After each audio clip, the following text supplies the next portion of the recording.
Bonjour à toutes et bonjour à tous. Je suis ravie de vous retrouver pour vous présenter l'oracle de la femme ayurvédique. Voilà, aux éditions Le Courrier du Livre par Gwenaëlle Battard avec les illustrations de Sonia Argot.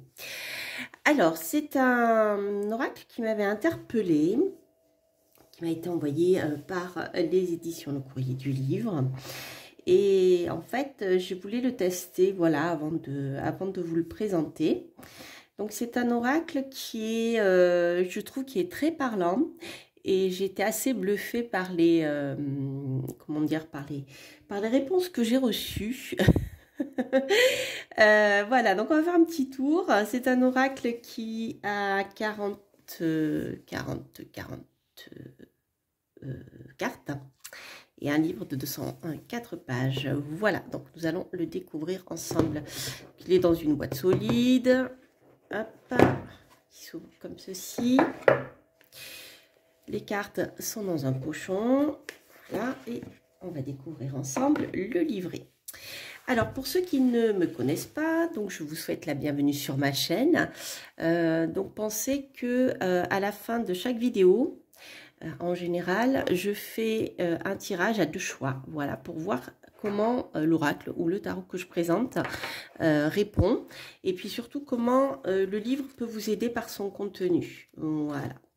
Donc les illustrations sont faites à la main,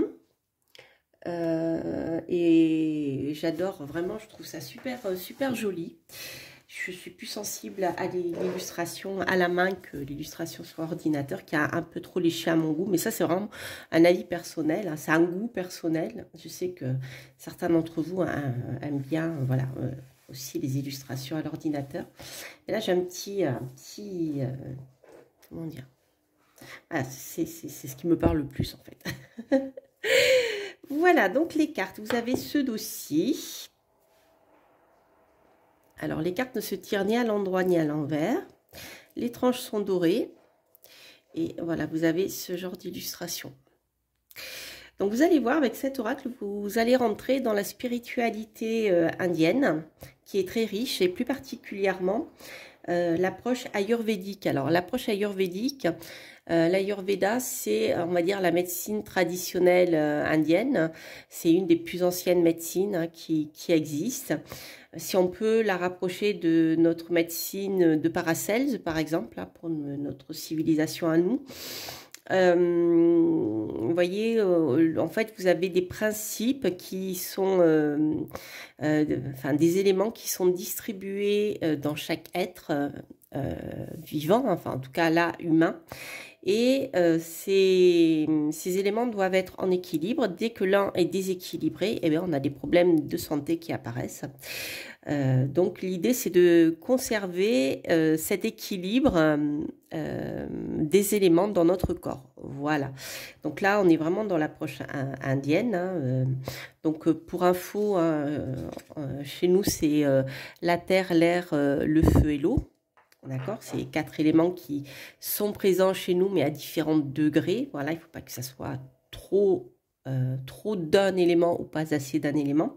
Là, on a un déséquilibre dans notre corps. Et là, ici, on va découvrir ça avec justement la partie indienne qui s'appelle l'Ayurveda. Alors, c'est pas un oracle médical, hein, c'est vraiment un oracle spirituel, donc qui vous donne aussi des petits rituels et des méditations.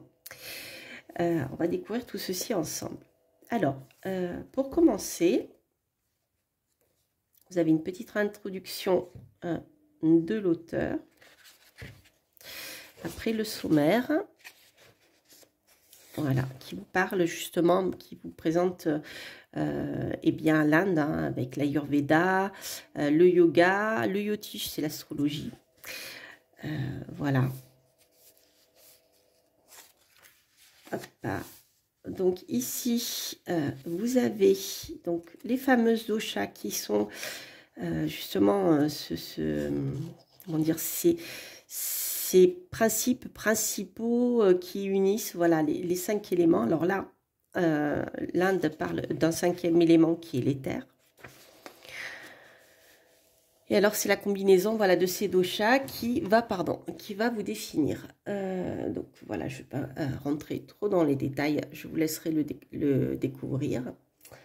J'aimerais bien avoir une lumière un peu plus jolie. Et voilà. Alors, lorsque vous avez une dosha principale qui s'appelle Kapha, l'eau éther, vous avez les descriptions physiques qui vous correspondent et mentales. Vous allez voir, c'est assez rigolo. La même chose pour les doshas, donc la dosha Pitta qui est le feu et l'eau.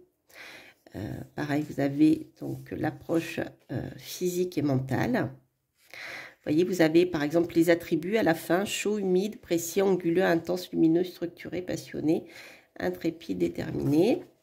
Et ensuite la dosha Vata qui est l'éther et l'air. Voilà, donc pareil avec présentation physique et les attributs. Donc là, froid, sec, léger, rugueux, etc. Voilà, donc en fait, l'objectif de cet oracle avait été de présenter des rituels et des petites méditations pour révéler sa déesse intérieure. Voilà. C'est vraiment un outil de guidance que je trouve très intéressant. Ici, vous avez des petits conseils pour utiliser l'oracle, le tirage à une carte pour débuter, le tirage à 3 cartes que j'avais fait et qui vraiment a été très pertinent. Ça m'a assez bluffé justement. Et ensuite, voilà, vous avez un tirage à 5 cartes qui correspond donc aux 5 éléments.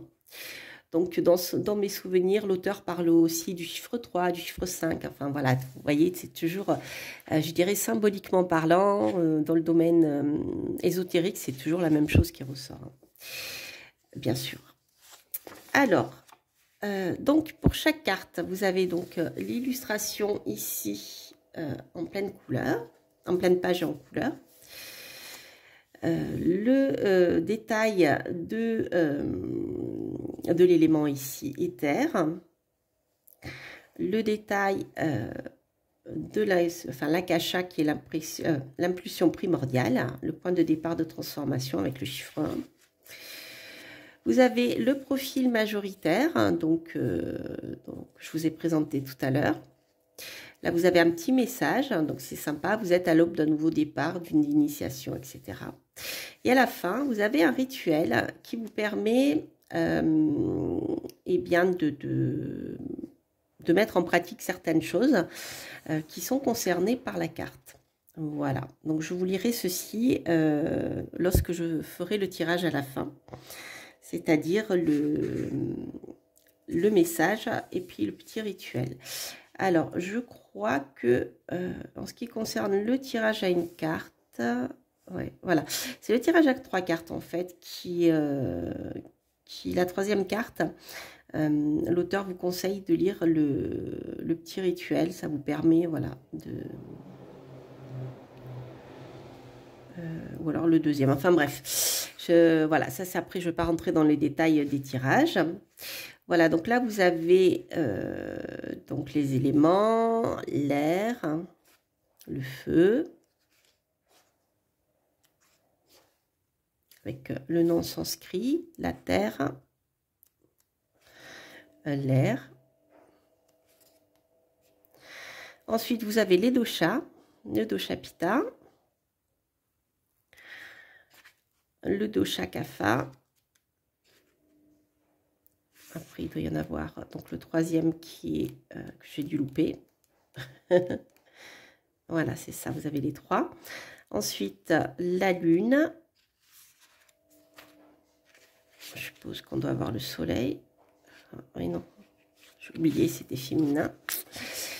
Et ensuite, vous avez les déesses. Alors, moi, je suis très sensible à comment dire, aux dieux et aux déesses hindous.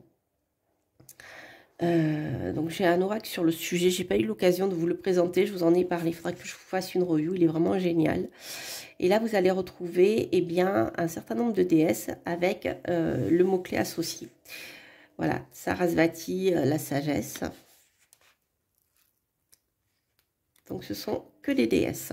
Vous n'avez pas Ganesh, le dieu des astrologues entre autres. Parvati, la confiance. Donc vous avez aussi, si vous vous intéressez à la culture de l'Inde, dans le livre, bah, qui est Parvati, dans le panthéon indien, etc. Et puis, voilà pourquoi elle est rattachée à la confiance, etc. Durga, la puissance. Donc, vous voyez, il n'y a pas que des déesses cool, tranquilles. Hein. Kali, la transformation. Je ne sais pas si vous voyez bien. C'est vrai que j'ai un petit soleil qui vient me voir. Voilà, voilà. Donc, à la fin, vous retrouvez les chakras, les 7 chakras, donc. Voilà, chakra du cœur, chakra de la gorge, chakra solaire. Vous voyez, les illustrations sont vraiment très belles, je trouve. Chakra sacré. Je trouve que les chakras ont bien été représentés dans leur énergie, vous voyez. Chakra racine. Chakra sacré. Les illustrations sont très, très parlantes. Plexus solaire. Chakra du cœur. Chakra de la gorge. Le 3e œil. J'adore celle-ci. Chakra coronal. Chakra avec les noms sanscrits de chaque chakra toujours. Ensuite, le yoni. L'union. Là, ce sont les cartes qui sont plus fortes à la fin. Et la dernière, je crois que c'est... Ah non, il y en a 40. Le songe méditatif. C'est la partie divine en vous. Hein. Alors, il y en a 2. Hop, un songe méditatif. L'étincelle, la bienveillance. Il y a plusieurs... Alors ça, ce sont des cartes de méditation, je pense. Ouais, c'est ça. Vous voyez, vous n'avez pas de message. Vous avez...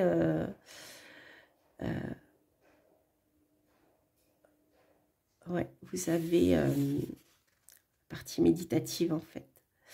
Donc, vous pouvez tout à fait les séparer. Par exemple, si vous voulez travailler que sur la méditation, que si vous voulez travailler sur, voyez, l'attraction, songe méditatif, etc. Si vous voulez faire un petit travail de développement spirituel, si vous voulez tirer une carte de guidance pour la journée, vous pouvez tout à fait les séparer. Et vous avez également des citations, vous voyez, de personnes importantes au niveau de la spiritualité hindoue. Voilà, la conscience, la résilience, la joie, etc., etc. Donc, je vais vous présenter des cartes. Et bon, elles sont mélangées, hein, je suis désolée, j'ai déjà utilisé. Et je vous ferai un petit tirage à 2 choix à la fin. Voilà. Donc, vous avez l'éther. Alors, par contre, je les mélanger de manière rapide. Et voilà. Il faut des fois, certaines cartes collent, donc il faut vraiment tordre les cartes un petit peu pour les décoller, pour pas les abîmer. Mais bon, c'est vraiment léger. L'éther, vous voyez. Est-ce que vous voyez bien l'air? Vous avez Kali ici, que je vous ai montré tout à l'heure. La fluidité. L'eau.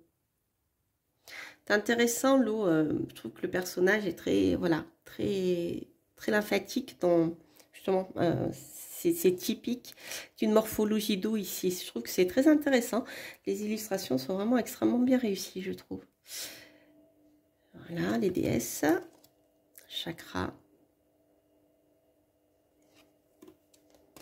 Le feu.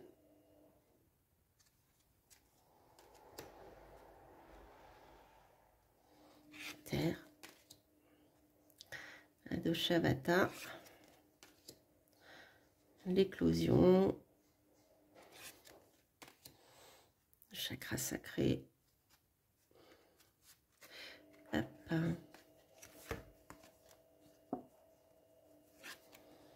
Le chakra solaire,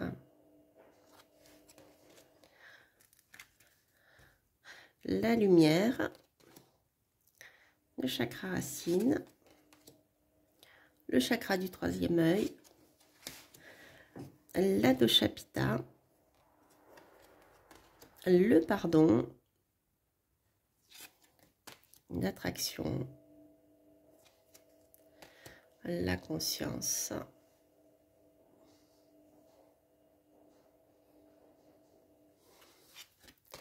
la résilience, la joie, la paix, la déesse des arbres, la bienveillance, la confiance, la dévotion, la dosha kapha, la puissance, l'abondance, Lakshmi, la lune, la sagesse, le chakra du cœur, la transcendance, la transition, le désir, le chakra coronal, le yoni, l'union et l'étincelle. Voilà, voilà les amis. Alors, je vais vous faire un tirage à deux choix. Vous avez le choix entre, ici, l'améthyste brute. Là. Et l'améthyste cactus. Je ne sais pas si vous la voyez bien. Hop. Voilà. Alors, on va commencer. Donc, si vous avez deux questions, vous pouvez tout à fait choisir une question par choix. Ou si vous n'avez qu'une seule question, ben, vous choisissez une des deux améthystes. Allez, allons voir. Alors, pour vous qui avez choisi l'améthyste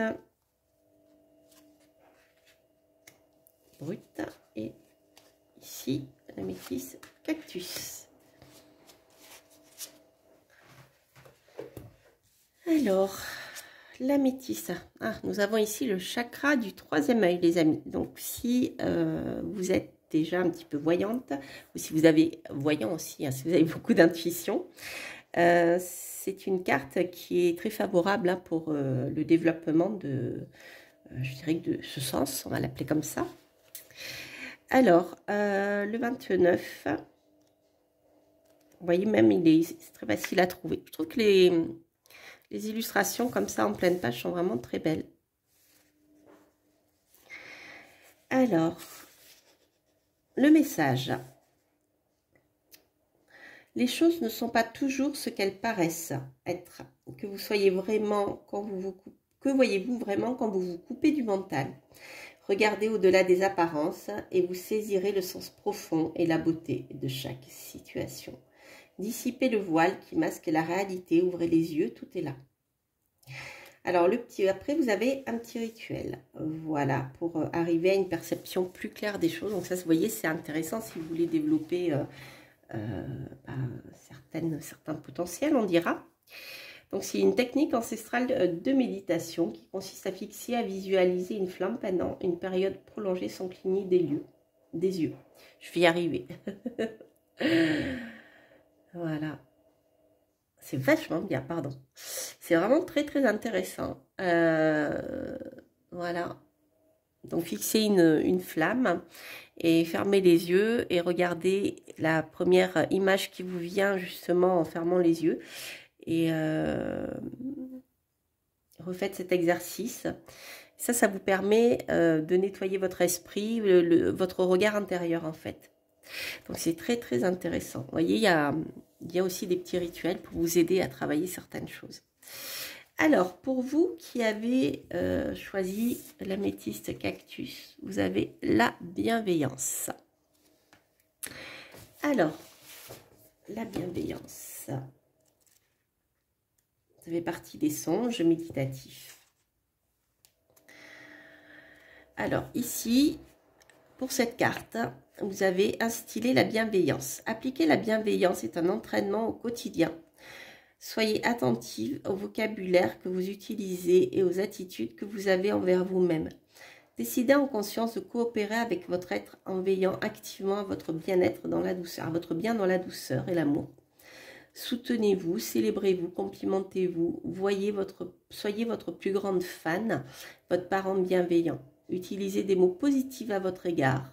Rendez-vous service, soyez à votre écoute. Adoptez une posture de tolérance, de compassion totale envers vous-même. Voyez le bon, considérez-vous comme un être magnifiquement imparfait qui expérimente la vie du mieux qu'il peut. Puis œuvrez chaque jour pas à pas à la bienveillance envers les autres. Plus vous êtes dans l'accueil, l'amour et la tolérance envers vous-même, plus vous pouvez veiller naturellement et sincèrement au bien du monde. C'est joli, hein? Et là, à chaque fois, vous avez une petite phrase en sanskrit, traduite en français. Puissent tous les êtres être heureux et en paix. Voilà, je trouve que c'est un oracle qui est vraiment très sympathique et qui est assez large. Donc, rien ne vous empêche de, comme je vous le disais, eh bien, de séparer les cartes en fonction de si vous voulez avoir, comme ici, bah, par exemple, un outil plus... allez, comment je pourrais dire ça? Un peu divinatoire ou de guidance, et là on est plus sur un travail plus spirituel, si vous voulez. Là on est sur avec justement les petits exercices et tout ça. Je trouve que c'est super pour travailler, vous voyez, que pour travailler le développement de votre troisième œil. L'auteur donne un petit rituel qui est très intéressant. Voilà, je crois que j'ai fait le tour. Donc, n'hésitez pas, bien sûr, à vous abonner si vous passez par là, à liker si vous aimez bien ce type d'oracle. Et puis, bien sûr, à commenter. J'essaierai de vous répondre. C'est vrai qu'en ce moment, je suis très, voilà, sur beaucoup de choses en même temps, de projets.